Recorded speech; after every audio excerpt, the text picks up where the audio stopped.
Hello दोस्तों, कैसे हैं आप। Welcome to my YouTube channel. Trigonometry पे दो तीन वीडियो मैं आपको प्रोवाइड कर चुका हूं। ट्रिग्नोमेट्री में क्या क्या कॉन्सेप्ट यूज हो सकते हैं मैं आपको बता चुका हूं। कौन कौन से फार्मूले यूज हो सकते हैं मैं आपको बता चुका हूं। 0 से लेके 90 डिग्री तक और जो ट्रिग्नोमेट्रिक रेशियोज की वैल्यू क्या होंगे मैं आपको बता चुका हूं। उसके बाद मैंने क्वेश्चन कैसे आ सकते हैं मैं आपको बता चुका हूं। चलिए थोड़ा सा नॉर्मल से हार्ड क्वेश्चन की ओर हम लोग बढ़ते हैं। कुछ क्वेश्चन आपको दिख रहा होगा, ठीक है। जितना मैंने अभी बताया है उसके आधार पर जो अच्छे से अच्छे क्वेश्चन बन सकते हैं वो क्वेश्चन मैं आपके सामने रखा हुआ हूं। तो चलिए इस क्वेश्चन को सॉल्व करते हैं। क्वेश्चन क्या है उसको समझने का प्रयास करिएगा। क्वेश्चन ये लिखा हुआ है, if 4 tan theta is equal to 3, then evaluate 4 sin theta minus cos theta plus 1 upon 4 sin theta plus cos theta minus 1। ठीक है, इसको सॉल्व करते हैं। तो हम लिखेंगे, जब इसको सॉल्व करेंगे तो सॉल्व कैसे होगा। मैं अपना फर्ज निभा रहा हूं, मैं अपना कर्तव्य निभा रहा हूं। एक गुरु का जो दायित्व होता है, एक जो सर का, एक टीचर का जो रिस्पॉन्सिबिलिटीज होती है उसको मैं कर रहा हूं। आपकी रिस्पॉन्सिबिलिटी ये बनती है, सर अगर कह रहे हैं चैनल सब्सक्राइब करिए, सब्सक्राइब करिए। वीडियो को पूरा देखने के लिए कह रहे हैं तो वीडियो को पूरा देखिए। आपका मेरे प्रति समर्पण, मेरा आपके प्रति समर्पण जब दोनों मिल जाएगा जिस दिन कंप्लीटली, मैं आपको फिर से बता दे रहा हूं, इतिहास गवाह है। जब जब गुरु और शिष्य मिले हैं ना, जब जब सर और स्टूडेंट का आत्मसमर्पण एक दूसरे के प्रति हुआ है, यकीन नहीं करेंगे समाज को नई दिशा मिली है। और यकीन नहीं करेंगे कोई बात ही नहीं है, यकीन आपको करना ही होगा और आप पता कर सकते हैं, ठीक है ना। चाहे वो चंद्रगुप्त मौर्य और चाणक्य हो, चाहे बहुत से गुरु जी आए और बहुत से स्टूडेंट आए और बहुत कुछ करके चले गए, क्योंकि उनका आत्मसमर्पण एक दूसरे के प्रति था। लेकिन जहां आत्मसमर्पण नहीं है, जहां समर्पण नहीं है, वहां मुझे लगता है कि फिर कोई बात ही नहीं है, ठीक है। If 4 tan theta is equal to 3, then evaluate this। तो क्या करेंगे, लिखेंगे कि गिवन दैट, क्या लिखेंगे, गिवन दैट। तो गिवन दैट क्या है, tan theta is equal to 4 tan theta is equal to 3 दिया हुआ है आपको, और आपको वैल्यू निकालनी है इसका। तो मुझे बताइए 4 tan theta is equal to अगर 3 है तो यहां से tan थीटा कितना आ जाएगा, ऑब्वियसली 3/4 आ जाएगा, ठीक है, 3/4 आ जाएगा। और tan थीटा बराबर होता है परपेंडिकुलर अपान बेस होता है। अब ये परपेंडिकुलर क्या हो गया, 3 के बेस हो गया 4 के। वो ठीक है, मैंने आपको बताया था, ये भी बताया था कि आप अगर, चूंकि रेशियोज हैं, तो अगर आप परपेंडिकुलर को 3 और बेस को 4 मान के चलेंगे तो भी आंसर वही आएगा। तो ठीक है ना, तो ज्यादा माथापच्ची नहीं करते हैं। परपेंडिकुलर हो गया आपका 3 और बेस हो गया आपका 4। आप एक काम करिए, एक राइट एंगल ट्रायंगल बना लीजिए, ठीक। एंगल कौन सा लिया गया, थीटा, तो आप यहाँ थीटा ले लीजिए। इसका कुछ नामकरण कर दीजिए, पी क्यू कर दीजिए और एस कर दीजिए। परपेंडिकुलर अगर 3 है तो थीटा के सामने वाले को क्या बोलते हैं, परपेंडिकुलर। ये आपका 3 हो गया। बेस आपका 4 है तो ये आपका क्या हो गया, बेस हो गया। तो ये आपका क्या दिया हुआ है, ये चूंकि हाइपोटेनस है तो हाइपोटेनस कितना आ जाएगा, √4 का स्क्वायर प्लस 3 के स्क्वायर, तो कितना हो जाएगा 16 + 9 मतलब 25। तो ये आ जाएगा 5। अब आपको निकालना क्या है वैल्यू, तो आपको we have to calculate 4 sin theta minus cos theta plus 1 upon 4 sin theta plus cos theta minus 1। तो क्यों ना पहले काम करते हैं, यहाँ पर देखिए sin थीटा और कॉस थीटा दिख रहा है, तो पहले हम लोग sin थीटा निकाल लेते हैं। sin थीटा बराबर क्या हो गया, परपेंडिकुलर अपान हाइपोटेनस। परपेंडिकुलर कितना है, ध्यान दीजिएगा, sin theta equal to perpendicular upon hypotenuse. तो परपेंडिकुलर है कितना, तो परपेंडिकुलर देखिए आपने, चूंकि थीटा है, थीटा के सामने वाले को क्या बोलेंगे, परपेंडिकुलर बोलेंगे। परपेंडिकुलर हो गया 3 और हाइपोटेनस हो गया आपका 5। जब हम cos थीटा निकालते हैं तो बेस अपान हाइपोटेनस, तो बेस कितना है, ऑब्वियसली 4 और हाइपोटेनस कितना है आपका 5। अब बात करते हैं इसका इवेल्युएट करने का। तो इवेल्युएट कैसे करेंगे, तो यहाँ पर वैल्यू पुट करिए। तो 4 है, 4 लिखिए, इनके बीच में कुछ नहीं तो क्या मानेंगे, इनटू साइन थीटा की वैल्यू कितनी दी, कितना निकाला आपने, 3/5, 3/5 लिखिए, माइनस कॉस थीटा की वैल्यू कितना निकाला आपने, 4/5, ठीक है, प्लस 1 है, प्लस 1 लिखिए। चलिए अपान कर दीजिए, okay. 4 sin theta plus cos theta minus 1 है, तो 4 इंटू साइन थीटा की वैल्यू 3/5 प्लस कॉस थीटा कितना है, 4/5 माइनस 1 है, ऐसे कर दिए। अब इसको आप क्या कर दिए, सॉल्व कर दिए। तो बहुत बड़ी बात नहीं है सॉल्व करने में, बहुत ईजी है, ओके। कितना हो जाएगा, 4 3 जा 12 हो जाएगा, 4 3 जा 12, तो 12/5 माइनस 4/5 प्लस 1, ठीक है, अपान 4 3 जा 12/5 प्लस 4/5 माइनस। अब इसको सॉल्व कैसे करेंगे, देखिएगा 5 5 यहाँ पर एलसीएम हो जाएगा, 5 एलसीएम हो जाएगा, तो आपने एलसीएम ले लिया, ऊपर हो गया 12 माइनस 4 एंड प्लस 5,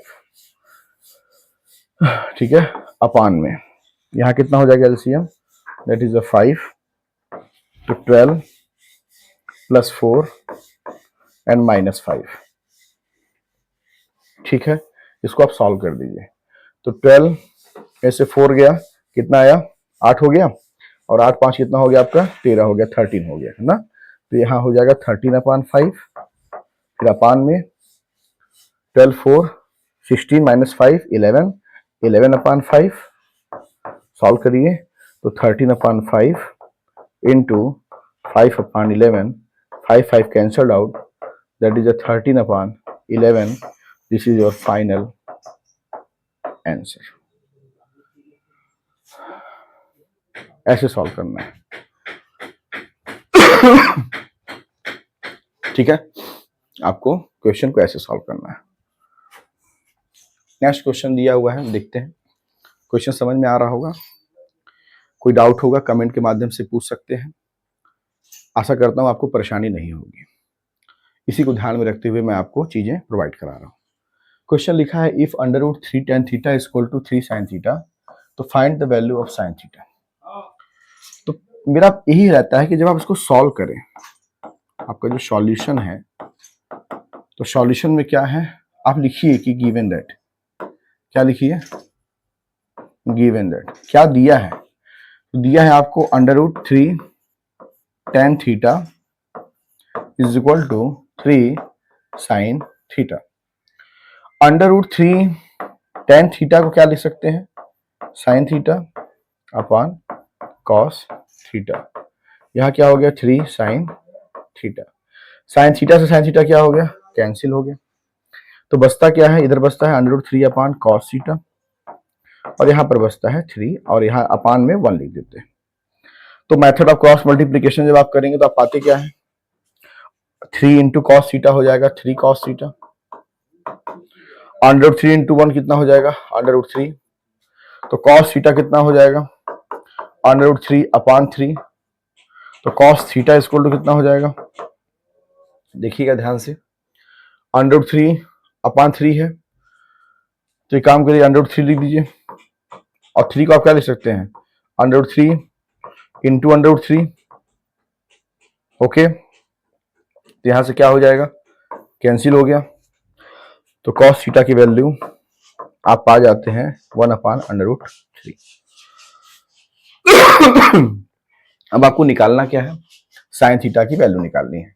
इसके दो तरीके हैं, या तो मैं एक ट्रायंगल बना दूं,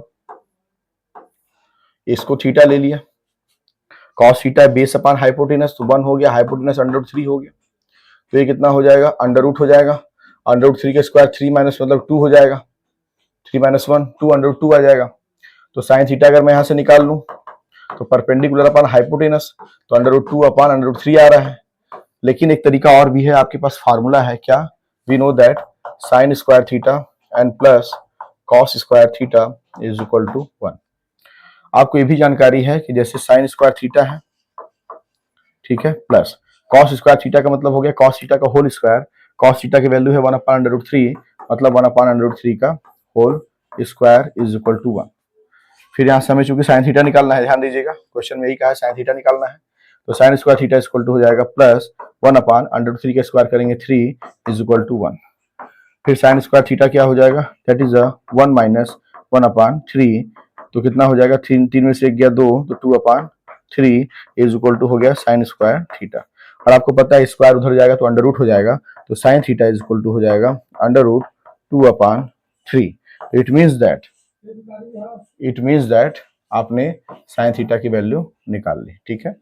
तो ये आपका फाइनल आंसर हो जाएगा। ये इस तरीके से भी निकाल सकते हैं और उस तरीके से भी निकाल सकते हैं। ओके, यहाँ पर अगर प्लस माइनस आता है तो हम माइनस को इग्नोर करते हैं। क्यों करते हैं? क्योंकि हमको पता है कि जो आपका लेंथ होता है, ठीक है ना, लेंथ क्या होता है, वो नेगेटिव नहीं होता है। ठीक है, लेंथ नेगेटिव नहीं होता है। ओके, ठीक। एक क्वेश्चन लिखा है, if cot a plus 1 cot a is equal to 2। पढ़ाते समय मैं क्वेश्चन पे क्वेश्चन लगातार कराता हूँ। इसका कारण ये है, एक कहावत है कि जितनी ज़्यादा प्रैक्टिस करेंगे उतने ज़्यादा आपका क्वेश्चन के प्रति अंडरस्टैंडिंग बनेगा। तो मैं इसीलिए आपको क्वेश्चन में लगातार करा रहा हूँ। बहुत क्वेश्चन कराना चाहता हूँ, इतने ज़्यादा क्वेश्चन कराना चाहता हूँ कि एग्जाम में बैठने के बाद ना आप जब कहें कि हाँ सर हमारे लिए क्या कर दिए, जब पेपर आपके सामने आए। ठीक है, if cot a plus 1 cot a equal to 2 find the value of cot square plus 1 cot square. तो cot a plus 1 cot a equal to 2, तो फिर मैं बोल रहा हूँ कि जब आप इसका सॉल्यूशन सॉल्व करेंगे तो आप लिखेंगे कि गिवन दैट, मतलब क्या दिया हुआ है। तो क्या दिया हुआ है, that is a cot a plus 1 cot a is equal to 2 दिया हुआ है।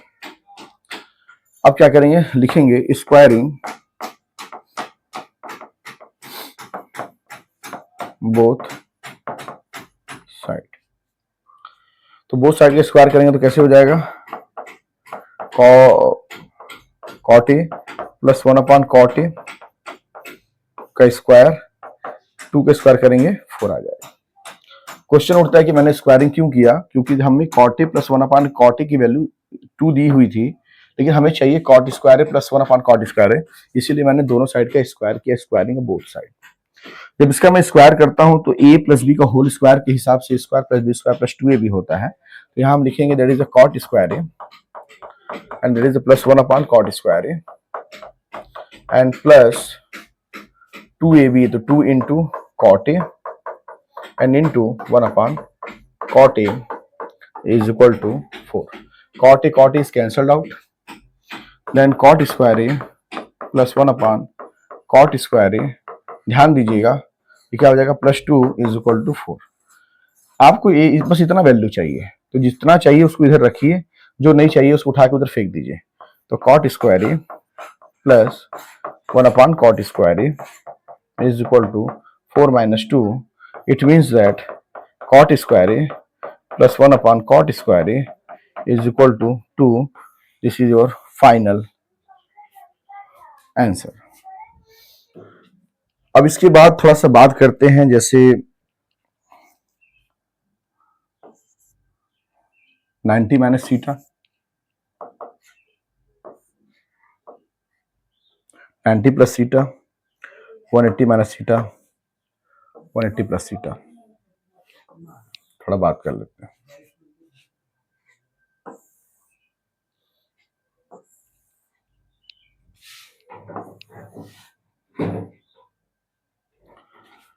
बात यह है कि हम लिखते हैं 90, क्या लिखते हैं 90 minus theta,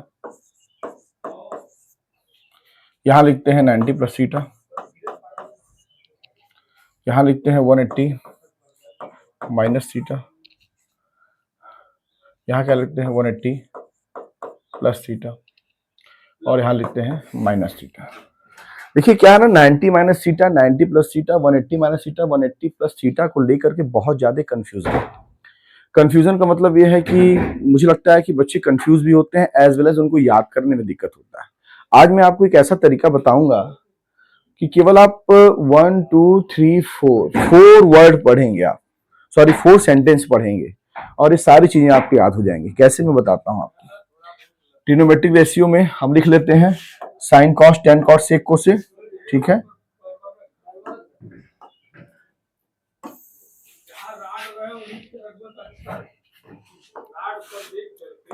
sign cos tan cot sec cosec. तो अगर 90 माइनस थीटा की बात करें तो मैं एक वर्ड लिख रहा हूं, उसको आप ठीक है ना, हमेशा याद रखिएगा। हम लिखेंगे कि चेंज होगा और, ठीक है ना, मतलब मैं इसको इंग्लिश में लिख दे रहा हूं, जो भी आप इंग्लिश मीडियम में है।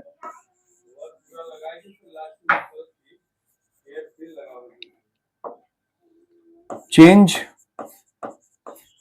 मैं लिख दे रहा हूं यस, मतलब होगा। ऑल ट्रिगोनोमेट्रिक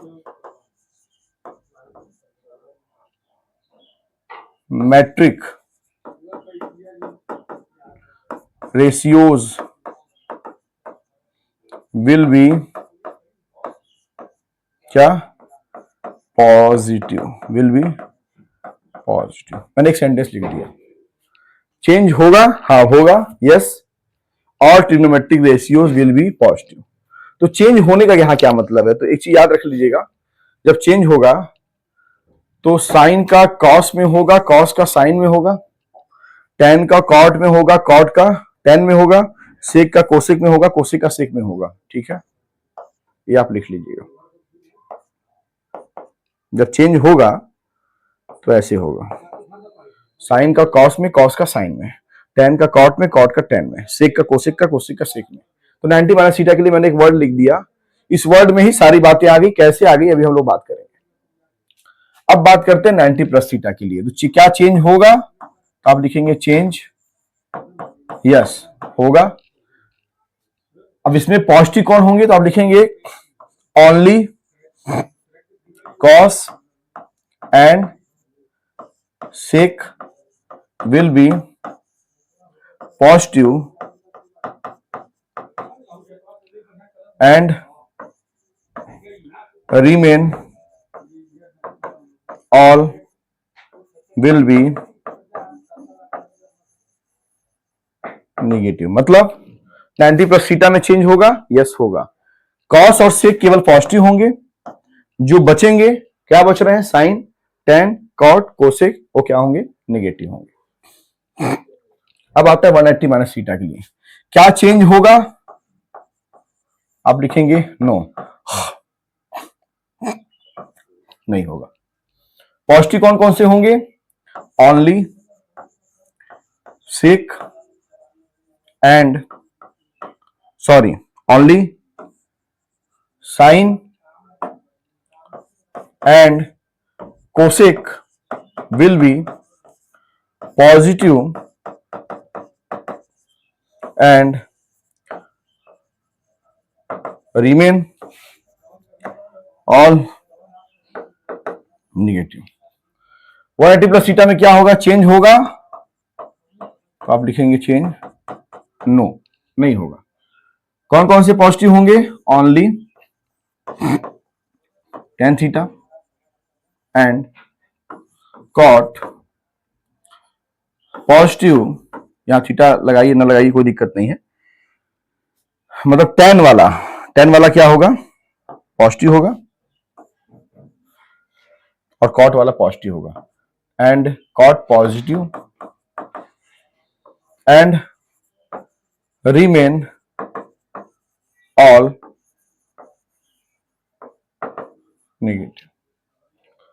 माइनस थीटा के लिए क्या है, क्या चेंज होगा, तो लिखेंगे चेंज नो, नहीं होगा, only cos and sec positive remain all negative. इसके बारे में डिस्कशन हम लोग बाद में कर लेंगे बड़े अच्छे ढंग से। तो इस प्रकार से ठीक है, आज का क्लास समाप्त हुआ। इसको मैं अच्छे से एक्सप्लेन करूंगा नेक्स्ट वीडियो में। ठीक है दोस्तों, जय हिंद, जय हिंद, जय हिंद।